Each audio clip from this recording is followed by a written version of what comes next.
అంటే కుండలినిలో 1000 చుట్లుగా ఉన్నటువంటిది 1000 పోగులుగా మీరు ఉన్నదని చెప్తున్నారు కదమ్మా. దాంట్లో ఒక్క పోగు వచ్చినా కూడా వాళ్ళు కుండలిని జాగృతి అయిపోయిందనే అనుకునే భ్రమలో అయితే ఉంటారు కదా. భ్రమ కాదండి, ఇక్కడ సత్యం.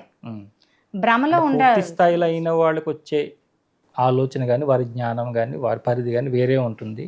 ఇట్లా ఒక ఏదో కొంచెం లైట్ వచ్చిన వాళ్ళ దగ్గర వేరే ఉంటుందా? అలా ఏమి ఉండదండి. ఇప్పుడు మనం దీపము పెడతాం కదండి, దీపము అందరికీ ఒకేలాగా కనిపిస్తుంది, అందుకే అందరికీ ఒకేలాగా వెలుగునిస్తుంది. అదే విధంగా కుండలిని మాత మనలో జాగృతి అవుతున్న క్షణం నుంచే ఏ చక్రాన్ని అయితే దాటుకుంటూ వెళ్ళిపోతుందో పైకి, ఆ చక్రం యొక్క క్వాలిటీస్ మనలో డెవలప్ అవుతాయి.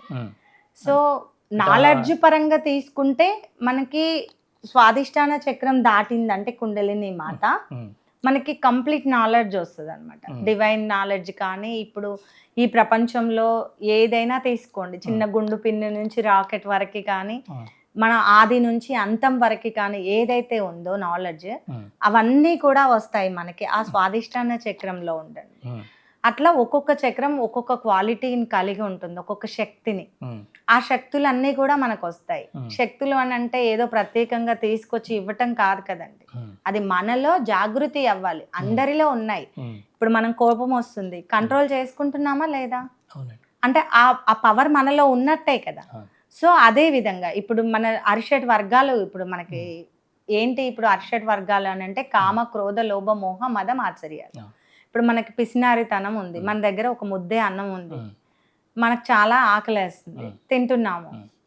ఎవరైనా వచ్చారనుకోండి, మనం పెడతామా పెట్టమా? ఉన్నది అదే కదా అని తినేస్తాడు.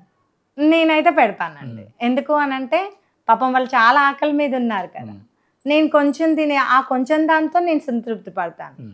సో నేను ఆ వ్యక్తికి ఇవ్వగలుగుతాను. నేను అంటే మన లోభత్వాన్ని మనం అంటే మనలో ఉన్నటువంటి పిసినారితనం, లోభత్వం, దాన్ని మనం జయించేసాం.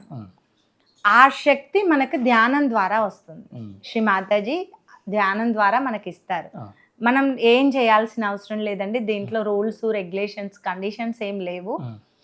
మార్నింగ్ లేవగానే ఒక 10 నిమిషాలు, మళ్ళీ నైట్ పడుకునేటప్పుడు ఒక 10-15 నిమిషాలు, మధ్యలో మీకు కుదిరితే ఒక 10-15 నిమిషాలు కూర్చోవచ్చు. ఎప్పుడైతే మనం ఇలా కూర్చుని ధ్యానం చేస్తామో మేము చెప్తాం, ఇక్కడ మనం ఇడా పింగళ నాడులను, సుషుమ్నా నాడిని రోజు శుద్ధి చేసుకోవాలి. పంచభూతాలతోటేనండి, ఇక్కడ ఎలాంటి మనకి శ్రమ ఉండదు. పంచభూతాలతోటి ఇక్కడ మనము మన శరీరం తయారు చేయాల్సింది పంచభూతాలతోటి. సో తిరిగి మళ్ళీ ఇక్కడ పంచభూతాలతోటి కనెక్ట్ అయిపోయినప్పుడు మనం బాగా శుద్ధి అనేది జరుగుతుంది అనమాట. సో ఈ ఇడానాడి అంటే ఎడమ వైపు భాగము భూతత్వం ద్వారా తయారు చేయబడ్డది కాబట్టి కుడి చేతిని భూమాత మీద పెట్టుకొని ఒక 5 minutes ఇలా ఎడమ, ఇది కోరుకుంటుంది కదా ఎప్పుడు, ఇది ఇలాగే ఉంటుంది. సో ఇది భూమాత మీద పెట్టుకుంటాం. ఈ ఎడమ వైపున ఉన్నటువంటి ఇడానాడి అంతా క్లియర్ అయిపోతుంది. ఏముంది ఇడానాడిలో అంటే మన గతానికి సంబంధించినవి అన్నీ ఉంటాయి, గత జన్మలలో కూడా ఉంటాయి ఈ శరీరంలో, లెఫ్ట్ సైడ్ లో ఇడానాడిలో. ఇలా పెట్టేసుకొని, అమ్మ శ్రీ మాతాజీ దయచేసి నా యొక్క ఇడానాడిని శుద్ధి చేయండి తల్లి, గతం తాలూకు అనవసరమైన ఆటంకాలన్నింటినీ తీసేయండి, ఆలోచనలన్నింటినీ తీసేయండి. సో ఇట్లా పెట్టేసుకొని ధ్యానంలో కూర్చుంటాం. చిత్తాన్ని మాడు భాగంలో పెట్టుకుంటామండి. ఈ చక్రాలలో ఎక్కడ పెట్టుకోకూడదు, ఇక్కడ పెట్టాలి. ఎందుకంటే మన లాస్ట్ చాలా ఉత్కృష్టమైనటువంటి స్థితి ఇక్కడే, స్థానము. అందుకని ఇక్కడే మనకి సదాశివుడు ఉంటాడు, ఇక్కడే ఆదిశక్తి ఉంది. ఇక్కడ ఎప్పుడైతే చిత్తం పెట్టుకొని మనం చెప్పుకుంటామో భగవంతుడికి 100% అయిపోతుంది అక్కడ.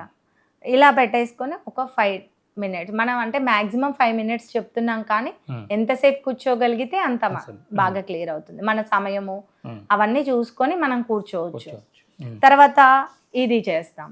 ఇదేంటి అని అంటే ఆకాశం వైపు, భూమాతకి చేసుకున్నాం ఫస్ట్, తర్వాత ఆకాశ దేవతతోటి మన పింగళ నాడి అన్నమాట.